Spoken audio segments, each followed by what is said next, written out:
Hello, this is State Representative Barb Gleim. I'd like to talk to you very quickly about House Bill 301, which was one section of the school code which was signed into as a bill for the budget by Governor Shapiro. Under the provisions related to school safety, I have had lots of questions regarding this, and what does this exactly do? Other than taking the Office of Safe Schools and enveloping it into the PCCD, Pennsylvania Commission for Crime and Delinquency, the Office of Safe Schools was the one that was pushing that all of the youth surveys get shared and be transparent with law enforcement. And that did happen in this bill. So you need to know that when your child is getting one of those youth surveys, school safety surveys, whether it's local or whether it's the Pennsylvania Youth Survey, and if anything is triggered in that youth survey that is concerning it, it is being shared.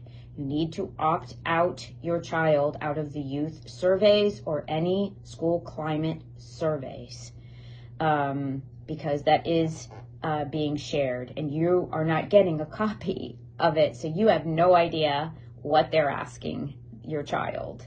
It expanded the allowable grant usage under this bill to include school-based diversion programs, intervention programs, and education practices to assist students with persistent and disruptive and violent behavior.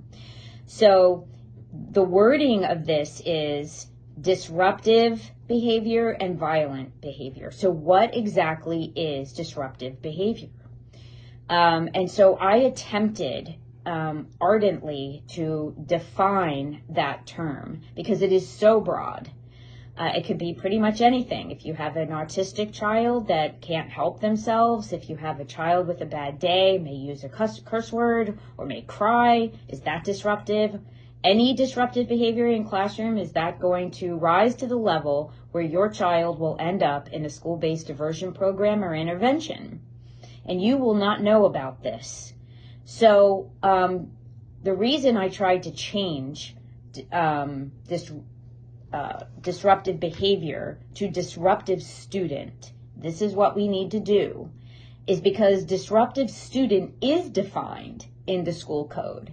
And listen to this definition. A disruptive student is a student who poses a clear threat to the safety and welfare of other students or the school staff, who creates an unsafe school environment, or whose behavior materially interferes with the learning of other students or disrupts the overall educational process. Okay, so it's much more defined. It's not as broad.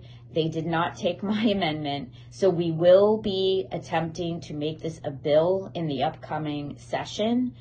And if you ask me what is a school-based diversion program, is a program that some schools have created, which can include a community member, it can include staff, school staff, and it can include peers, where they sit down and they talk to your child about their behavior and how it can change. So that's a diversion program. An intervention program is they could take your child and suggest that they have their own 504 plan because they need trauma-informed intervention. All of this seems a little bit over and above based off of the very broad definition of disruptive behavior. And I hope that that clears some things up and why I voted no on this bill. It does nothing to help with parents being involved in their students' learning, and it needs a lot more transparency before I would vote yes to this. Thanks.